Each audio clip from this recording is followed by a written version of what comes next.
شیخ Saadi فرماتے ہیں جب تو دنیا پہ آیا تھا نا تو روتا تھا، یہ سارے ہنستے تھے۔ بچہ جب پیدا ہوتا ہے تو اور اس کا رونا اس کی زندگی کی دلیل ہے۔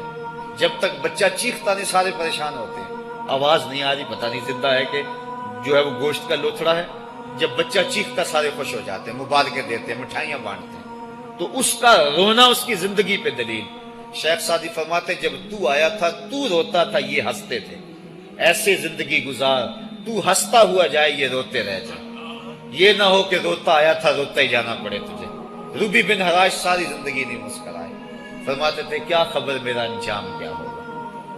وقت بیتتا گیا، آخر میں فوت ہو گئے۔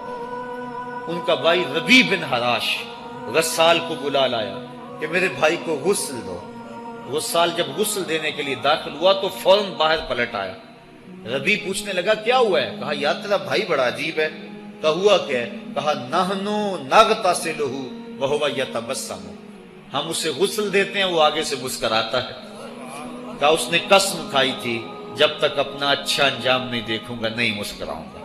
اس کو امام ابو نعیم نے حلیہ میں لکھا، روز الانف کے اندر امام سہیلی نے لکھا، قاضی ایاز مالک اندلسی نے شفا میں لکھا، اور اسی کو امام جلال الدین سیوطی علیہ رحمہ نے جو ہے وہ الخصائص الکبریٰ میں لکھا۔ کہا یا تیرا بھائی بڑا عجیب ہے، ہم اسے غسل دیتے ہیں وہ آگے سے مسکراتا ہے۔ تو اس نے قسم کھائی تھی جب تک اچھا انجام نہیں دیکھوں گا نہیں مسکراؤں گا۔ آج اس نے اپنا اچھا انجام دیکھ لیا تبھی تو مسکرا رہا ہے۔ 12 لوگوں کے 2 گروہ بن گئے۔ ایک کہنے لگے کہ یار یہ ویسے گڑی ہوئی بات ہے، بلا کوئی بندہ مرنے کے بعد بھی مسکرا سکتا ہے۔ ایک گروہ کہتا ہے یار بندہ بڑا اچھا تھا، ہو سکتا ہے کہ مرنے کے بعد مسکرایا ہو، زندگی تو اس نے دکھ سے گزاری لیکن بعد میں تو سکھ ملا ہوگا۔ اتنے میں انہیں غسل دے دیا گیا اور لوگ اکٹھے ہو کے ان کے گھر آ گئے، انہیں کفن دے کے پٹڑے پہ ڈال دیا گیا۔ ربی بن حراش نے جب لوگ باتیں کر رہے تھے، کوئی کہہ رہا تھا صحیح ہے کوئی کہتا ہے غلط تھا، تو اس نے کفن سے ہاتھ باہر نکالا اور لوگوں کو کہا السلام علیکم۔ لوگوں نے کہا وعلیکم السلام، اتتکلم بعد الموت، عجیب بات ہے مرنے کے بعد باتیں کر رہے ہو۔ قال نعم اتکلم بعد الموت، کہا ہاں ہاں میں مرنے کے بعد ہی باتیں کر رہا ہوں۔ عرش فرش تے بانگا ملیاں تے مکے پہ گیا شور، بلے شاہ سا مرنا نہیں تے گور پیا کوئی ہور۔ فَلَنُحْيِيَنَّهُ حَيَاتًا طَيِّبَةً، ان کو حیات طیبہ بخش دی جاتی ہے جو اللہ کے نام پہ اپنی زندگی گزار دیتے ہیں۔ میرا رب کہتا ہے کہ میں ان کو مرنے نہیں دیتا، ان کو ستھری اور پاکیزہ زندگی دیتا ہوں۔ اور اقبال کہتا ہے فطرت ہستی شہید آرزو رہتی نہ ہو، خوب تر پیکر کی اس کو جستجو رہتی نہ ہو۔ موت کو سمجھا ہے غافل اختتام زندگی، یہ ہے شام زندگی صبح دوام زندگی۔ تو کہا ہاں ہاں مرنے کے بعد باتیں کرو۔ لوگوں نے کہا بتا پھر تیرے رب نے تیرے ساتھ سلوک کیا کیا؟ تو ربی جو فوت ہو چکا ہے کہتا ہے استقبلنی ربی غیر غضبان واستقبلنی بروح و ریحان۔ کیا پوچھتے ہو، اس کے قدرت والے چہرے پہ کوئی غصہ نہیں تھا، اس نے روح و ریحان کے پھولوں کے ہار میرے گلے میں ڈالے۔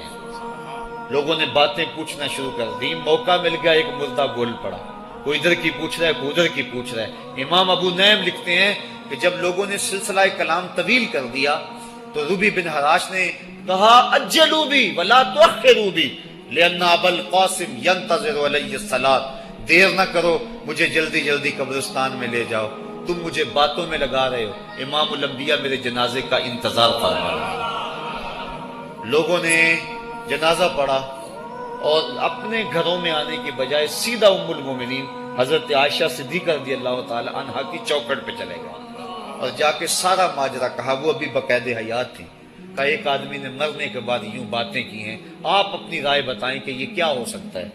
تو ام المومنین رضی اللہ تعالی عنہا نے فرمایا تم کیوں پریشان ہو گئے ہو؟ میرے سرتاج آقا فرما گئے ہیں کانا رجل من امتی یتکلم بعد الموت، میری امت میں ایسے مرد بھی ہوں گے جو مرنے کے بعد باتیں کیا کریں گے۔ تو وہ لوگ جنہوں نے اپنی زندگی اللہ کے نام لگا دی اور اس کے ذکر کے نام لگا دی، وہ مرنے کے بعد بھی ابدی اور سرمدی زندگی پاتے ہیں۔ اور جو لوگ اللہ سے بے بہرہ ہیں، اس کی خشیت سے جن کا سینہ خالی ہے اور دین کا چراغاں جن کے سینے میں نہیں ہے، وہ چلتے پھرتے بھی مردہ ہیں۔ ان کے سینے میں دھڑکتا ہوا دل تو ہے لیکن تمانیت کا نور اس میں نہیں رکھتے ہیں۔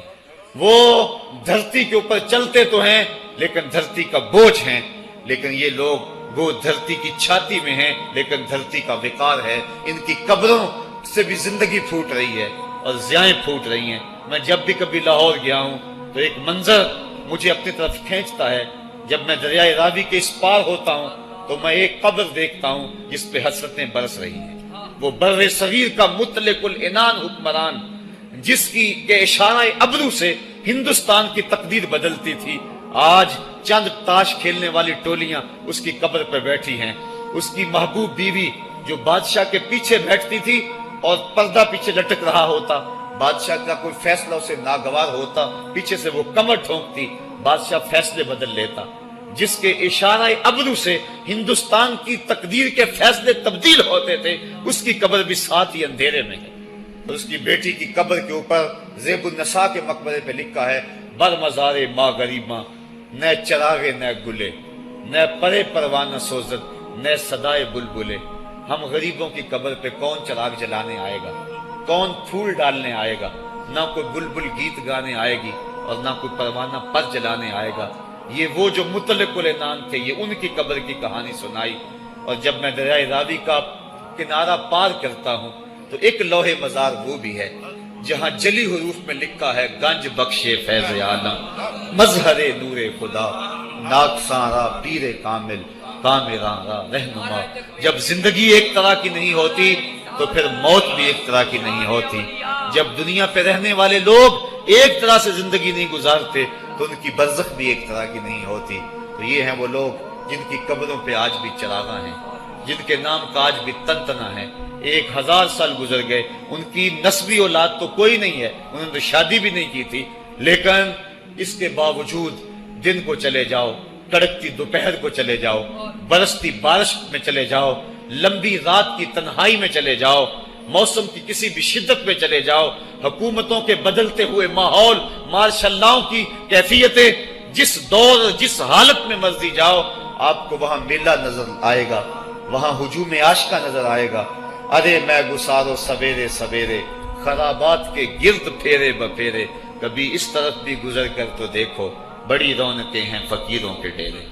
تو وہ لوگ جنہوں نے اپنی زندگی اپنے مالک کے نام گزاری، وہی زندہ ہیں، وہ سرمدی اور ابدی زندگی پائے ہوئے ہیں۔ صاحبو، اب میرے اور آپ کے پاس سانسوں کا موقع موجود ہے، ورنہ یہ سانسیں تیزی کے ساتھ پگھل رہی ہیں۔ میں کل امام راضی کو پڑھ رہا تھا، وہ کہتے ہیں، ایک بزرگ فرماتے ہیں، مجھے سمجھ نہیں آ رہی تھی ان الانسان لفی خسر کی، کہ بے شک انسان گھاٹے میں ہے۔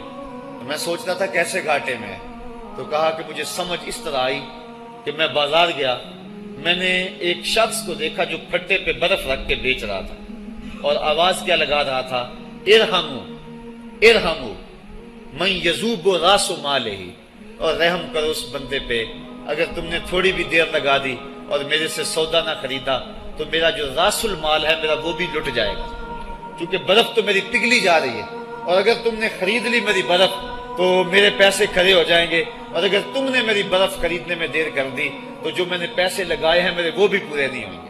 تو وہ کہہ رہا تھا ارحمو من یذوب راس مالہ، وہ کہتے ہیں مجھے ان الانسان لفی خسر کی سمجھ نہیں آ رہی تھی، اس کے اس جملے کو سن کے سمجھ آ گئی کہ انسان جلدی جلدی اپنی سانسوں کو گوا رہا ہے، اسے چاہیے کہ جلدی جلدی ان سانسوں سے کام لے لے، ورنہ یہ سانسوں کی برف پگھل جائے گی اور اس کی یہ پونجی بھی برباد ہو جائے گی۔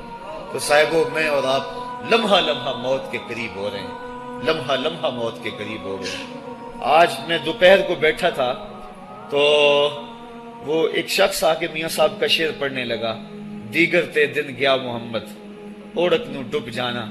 تو میری نظر چلی کہ میں نے کہا ابھی تو 10 بجے ہوں گے، تو میں نے کہا صبح کے 10 بھی بج گئے ہیں اور پھر 12 بھی بج جانے، پھر ظہر بھی ہوگی، پھر دیگر بھی ہوگی، اور اس کے بعد پھر شام بھی ہو جانی ہے۔ اب ہم دیگر تک تو پہنچ گئے ہیں، اب شام کے تدلکے بھی قریب ہو گئے ہیں، تو یہ دن ڈوب جانا ہے تھوڑی دیر کے بعد۔ یہی مثال ہماری زندگی کی ہے، کوئی دوپہر تک آ گیا ہے، کوئی چاش تک آ گیا ہے، کوئی ظہر تک آ گیا ہے، کوئی عصر تک آ گیا ہے، اور کسی کی زندگی کا سورج بالکل غروب ہونے کے قریب آ گیا ہے۔ صاحبو، پتہ کوئی نہیں کہ ہمارا اگلا قدم کہاں ہے۔ اس سے قبل کہ کوئی حجت باقی نہ رہے، مجھے آپ کو اپنی زندگی پہ نظر ثانی کرنا ہوگی، اپنے گناہوں کا اور اپنی نیکیوں کا حساب لگانا ہوگا۔ ایک ترازو تو کل محشر کے میدان میں لگے گا، ایک ترازو ضمیر کی عدالت میں آج ہی لگانا ہوگا۔ ہمیں دیکھنا ہوگا ہمارے پلے کتنے عمل ہیں اچھے، اور جو اچھے عمل ہیں ان میں خلوص والے کتنے ہیں، لوگوں کے دکھاوے والے کتنے تھے، رب کے لیے کتنے عمل کیے اور لوگوں کے لیے کتنے کیے۔ تو پھر ترازو لگا کے ہم نے اپنے اعمال نامے کو آج ہی تولنا ہے اور وزن کرنا ہے، اور اپنی زندگی کو نیکی کا حسن دینا ہے۔ وقت کٹ رہا ہے، زندگی لمحہ لمحہ موت کے قریب ہو رہی ہے، قبل اس سے کہ کوئی حجت باقی نہ رہے، ہم ہاتھ ملتے رہ جائیں، پچھتاتے رہ جائیں تو کیا فائدہ ہوگا۔ بلکہ میں نے تو پڑھا کتابوں میں، علماء لکھتے ہیں قیامت کے دن تو نیکوکار بھی پچھتائیں گے۔ بدکاروں نے تو پچھتانا ہی پچھتانا ہے، نیکوکار بھی پچھتائیں گے۔ بدکار تو اس لیے پچھتائیں گے انہوں نے اتنے گناہ کیوں کیے، تو نیکوکار کیوں پچھتائیں گے؟ جب وہ اپنے اچھے اعمال کی جزا دیکھیں گے تو وہ پچھتائیں گے، ہائے جو چند لمحے ضائع ہو گئے وہ بھی کیوں ضائع ہو گئے، وہ بھی میں نے کیوں برباد کر دیے، وہ بھی اس راستے پہ ڈالے ہوئے ہوتے۔ تو آج مجھے آپ کو موقع ہے، دیکھیں قبریں، کتنی قبریں جو ہیں وہ ہمارے کتنے ملنے والے، ذرا نظر دوڑائیں نا، آج ہم کتنوں کو کندھوں پہ اٹھا کے قبرستان چھوڑائے ہیں۔ حضرت غوث اعظم رضی اللہ تعالیٰ عنہ فرماتے ہیں، جا کے قبرستانوں میں دیکھو کتنے کتنے حسینوں کی مٹی خراب ہو رہی ہے، جو اپنے بدن پہ ایک چٹکی مٹی نہیں پڑنے دیتے تھے، آج ان کا کفن بھی تار تار ہو گیا ہے۔ جو اپنے کلف لگے کاٹن کو سلوٹ نہیں آنے دیتے تھے، آج ان کے کفن بھی ٹوٹ گئے ہیں اور ہڈیوں کے جوڑ جوڑ الگ ہو گئے ہیں۔ تو وقت ہمارے اوپر وہ آنے والا ہے، کسی نے آج تک موت کا انکار نہیں کیا۔ میں نے لوگوں کو خدا کا انکار کرتے دیکھا، آپ نے بھی دیکھا، لیکن کوئی موت کا آج تک انکار کرتا نہیں دیکھا گیا۔ موت اپنا آپ منوا لیتی ہے۔ میں اور آپ موت کے بتدریج قریب ہو رہے ہیں، ہمارا اٹھنے والا ہر قدم ہمیں موت کے قریب کر رہا ہے۔ تو قبل اس سے کہ وہ وقت آ جائے اور کوئی حجت باقی نہ رہے اور ہم ہاتھ ملتے رہ جائیں، وقت پر کافی ہے ایک قطرہ بھی آب خوش ہنگام کا، جل گیا جب کھیت برسا می تو پھر کس کام کا، پھر تو پچھتاوا ہی ہوگا۔ آج ہم پچھتا لیں تاکہ زندگی میں حسن نیکی کا آ جائے۔ یہ میری آپ سے درد مندانہ اپیل ہے، گزارش ہے، اور میری آپ سے التماس ہے کہ یہ تھوڑی سی زندگی اللہ نے جو مجھے اور آپ کو ودیعت کی ہے، یہ بڑا تھوڑا سا عرصہ ہے، تھوڑا سا موقع ہے۔ یہ دنیا بوائی کا موسم ہے، آخرت کٹائی کا موسم ہے۔ جو بوائی کے موسم کو برباد کر بیٹھا ہے، کٹائی کے موسم میں اس کے ہاتھ کچھ نہیں لگتا۔ تو آج تخم عمل ڈال لیں، آج ایک بیج ڈالیں گے، کل 70 کاٹ لیں گے۔ لیکن اگر آج کچھ نہ کیا، اپنی سانسیں برف کی طرح پگھلا دیں، تو یہ اس شخص کی طرح ہے جو پھٹے پہ رکھ کے برف کہہ رہا ہے کہ میرے اوپر رحم کرو، اگر تم نے میرے سے برف نہ خریدی تو میرا راس المال بھی لٹ جائے گا۔ ہمارا راس المال سانسوں کی صورت میں لٹ رہا ہے۔ اللہ مجھے آپ کو اپنی رحمتوں کا حصار عطا فرمائے۔ وآخر دعوانا ان الحمد للہ رب العالمین۔